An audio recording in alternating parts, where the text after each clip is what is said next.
Hello, my Stampin' friends. Sorry I'm running a few minutes late today.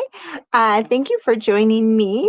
My name is Candice Anderson, and I'm coming to you from Hiram, Utah. Um, yeah, I don't know what else I was going to say, but yes, I'm here. It is the last Monday in June. And so, since the 4th of July is this weekend for people here in America, that is Independence Day. Um, 250 years for us. I know if you're outside of America, that seems really short. But for us, it's kind of a big deal. So, some big parties. Um, uh, but yeah, anyway, so I wanted to do something a little patriotic today for fun. But this could transfer over to pretty much anything. I'm going to be using the balloon festoon. So, this is using it in a little bit different way as far as that goes. So yes, hopefully you enjoy this, and we're going to switch cameras here. I do have something else fun I would like to share at the end, so stick around because I have some fun things coming up that I'd like to share. But let's get started with the project. Like I said, we're going to be using the balloon festoon.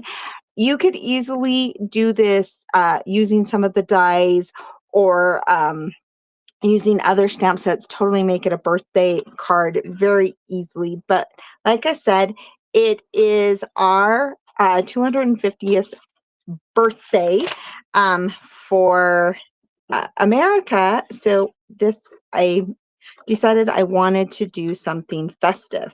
And I am using I was going to grab it to share and totally forgot.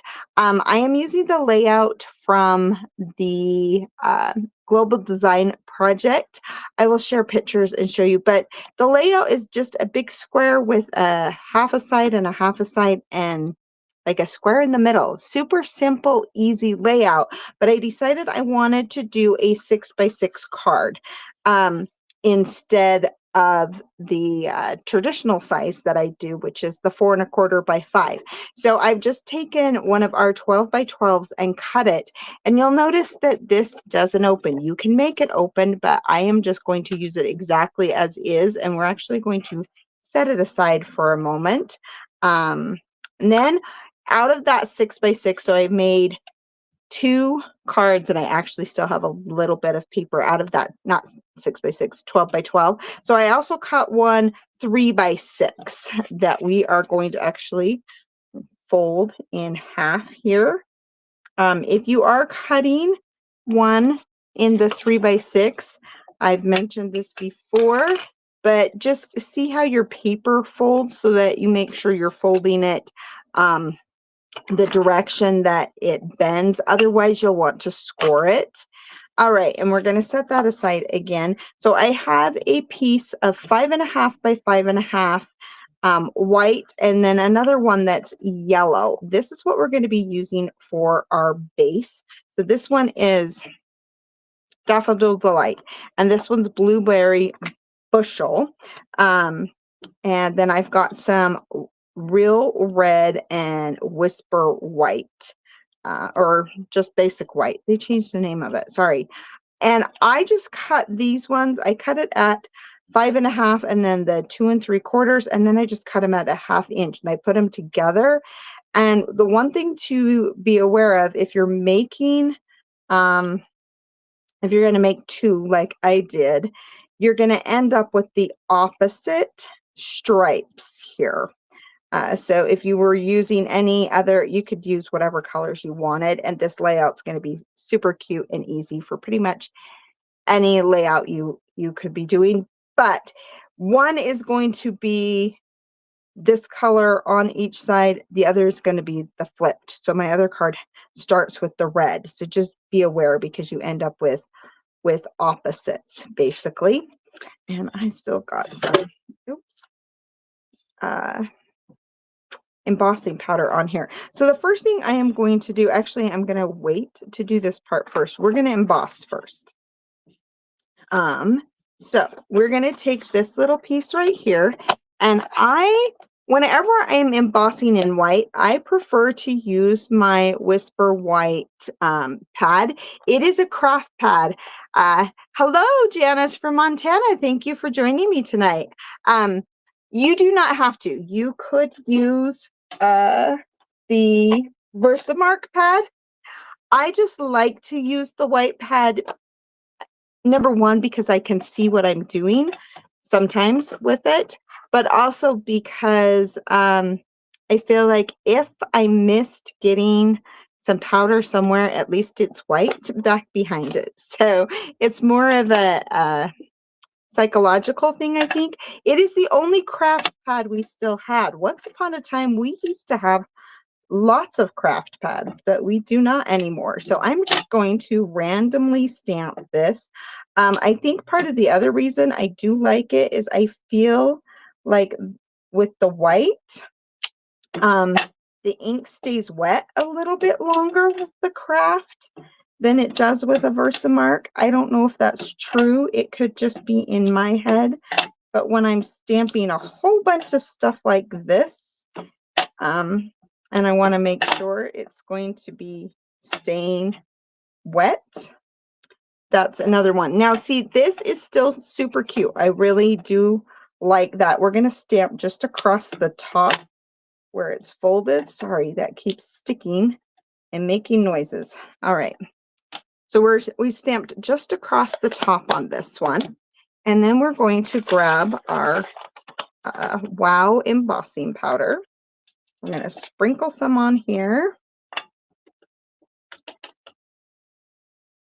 This is where I say, and sometimes you can see what you've stamped. In this case, we have Versamark. You could still kind of see it on the dark because it does highlight it, but not as well. And you could do it without doing the embossing, but the other part has to be embossed to show you what I want to show you. So, and we do have a tray. I'll be honest, I don't usually use the tray. I just use a folded piece of paper because I feel like I can guide it into my my container a little bit better, easier. But I'm going to make sure that I get all of this off of my countertop here. Wipe this off really quick. And then we're going to make a little bit of noise. I don't know if you've used, this is the newer one. I know it's probably 3 or 4 years old, but our old ones were a lot noisier than the newer ones. But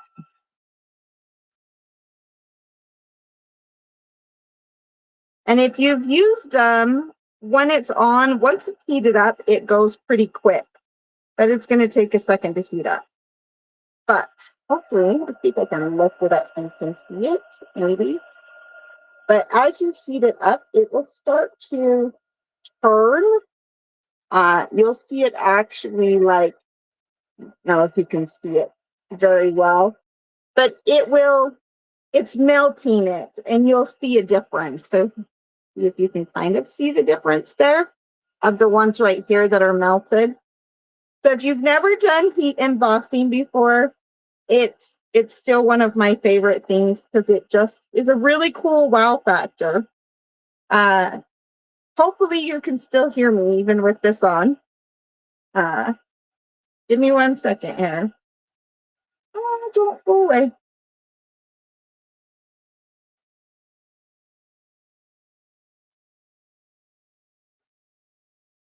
So you just want to make sure that you get all of them really well so that there's no powder left.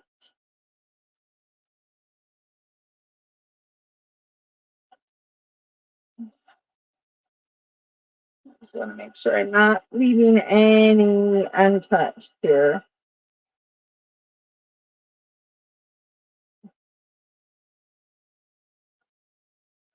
Come back there.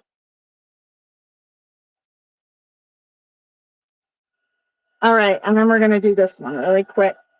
This one's a little bit harder to see. If you turn it on an angle, though, you can kind of see where it's at.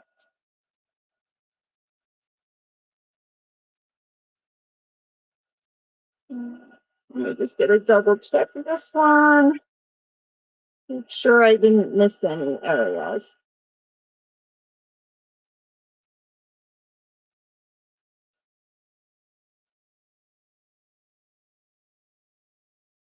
All right. So you can usually tell if you've missed something. I mean, if you touch it and it wipes off, obviously you did. But if you look really close, you can actually see it's changed color, and it's kind of like if you were to touch it, it bumps up. So if you've never done that, you can see it on this one just barely, maybe if I hit the light just right. But I'm going to show you what we're going to do with this one to do the emboss resist. So now that we have this, this is going to be kind of our easier part, and we're just going to add some long strips of adhesive because we're putting all these little strips on. I just want to make sure I have plenty. And of course, all the way to the edge. So this time I'm going to, let's see, let's start with the right color here. I'm just going to line it up. And it's okay if we're not exactly perfect because we actually made this a little bit bigger and we were going to trim it down. And that was because I knew there was no way I was going to line it up perfectly. So instead I decided we're just going to cut it down. So,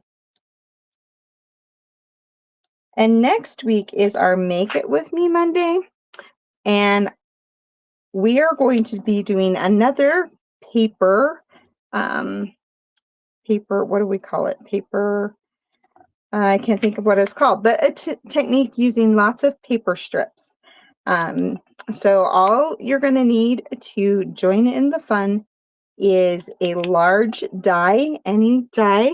I will probably be using the balloons again in here. And then just a bunch of colors of paper strip colors. Got that off a little bit on the edge, but that's okay. Like I said, we're going to cut it down so it will be perfectly fine. So we're going to add our blue one here.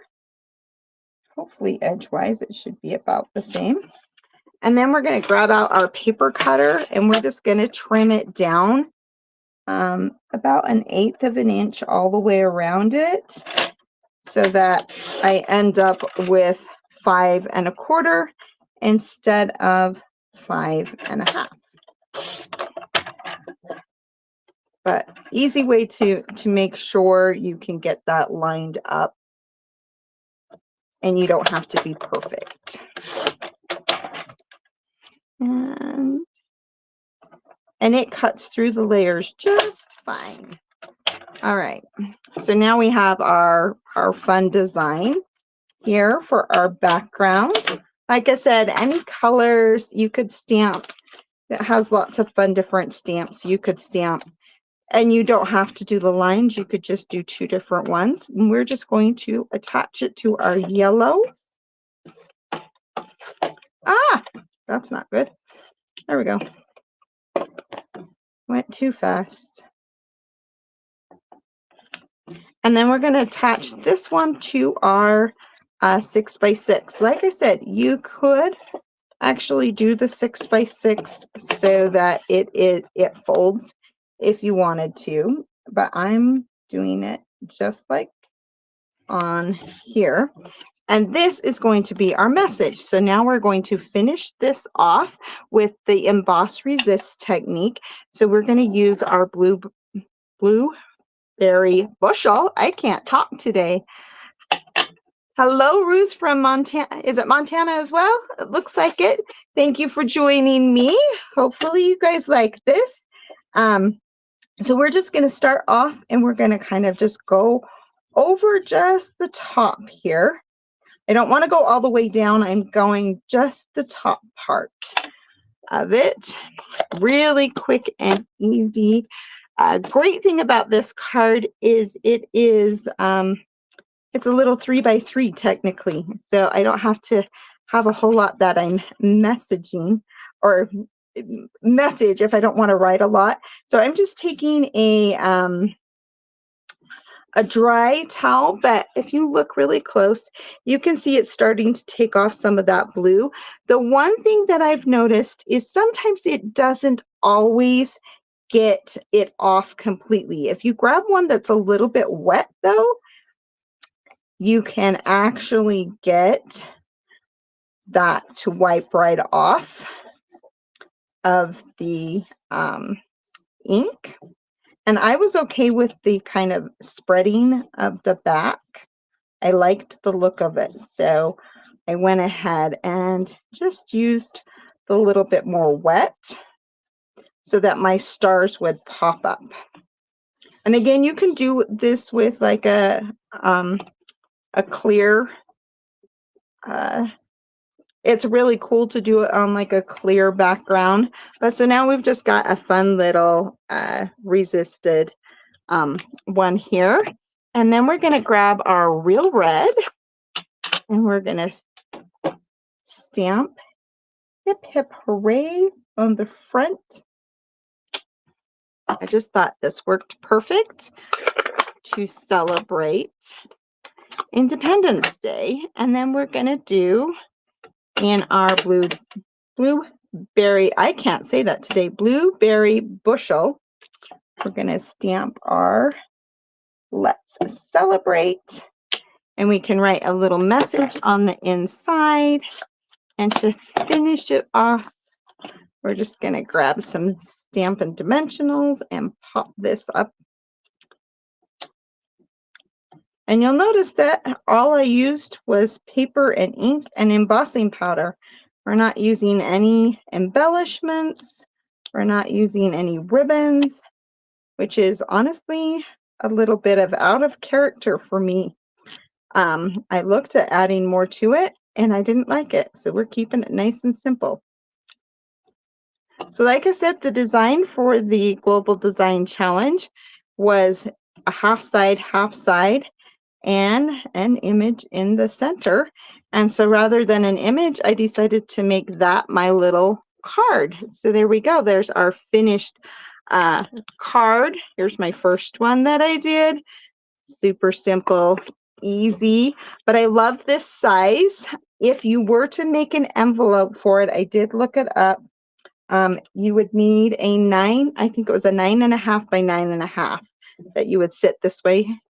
I decided I wasn't going to worry about an envelope, that we could just give it to someone this way.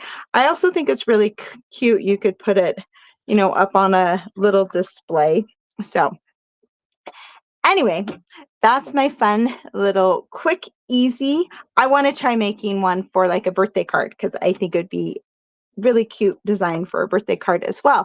So the one thing I wanted to share with you, if you followed along on my Facebook and Instagram, I said I have something in the works. It's kind of somewhat ready and there. So I'm going to share it with you and hopefully you can see it. This is my blog. If you haven't visited it before, I'm going to see if I can make it. Hang on. Maybe if I move it over here, I can make it scroll so I can show you. So you'll notice it is in progress. This is what I shared, I think, last week. But what I want to point out is this new creative resource library. This is what I have been working on. And I have a couple of different ways that you can join in. If you join my creative Stampin' with Candice creative community. Oh goodness, that one is a tongue twister as well. You can join, it's basically joining my email list so you can get all my information. You'll get access to this free creative library. I will let you know it doesn't have a whole lot in it yet. I am working on putting it in there constantly. It will link back to everything I've been sharing on my blog. It will have all kinds of fun stuff. But then I also have my premium tutorial catalog. As you might have noticed, I've been doing some more where you can purchase or purchase the tutorials or have them free with purchase. Most of them will come with videos and PDFs and stuff like that. So I'm super excited to be sharing with this. You can also get a lot of them if you place an order, you can get them for free. So I had to share because I've been working all weekend on it and I'm very, very excited about it. So I hope you'll take a minute and check that out, stampinwithcandice.com. But come back to this one. Hello.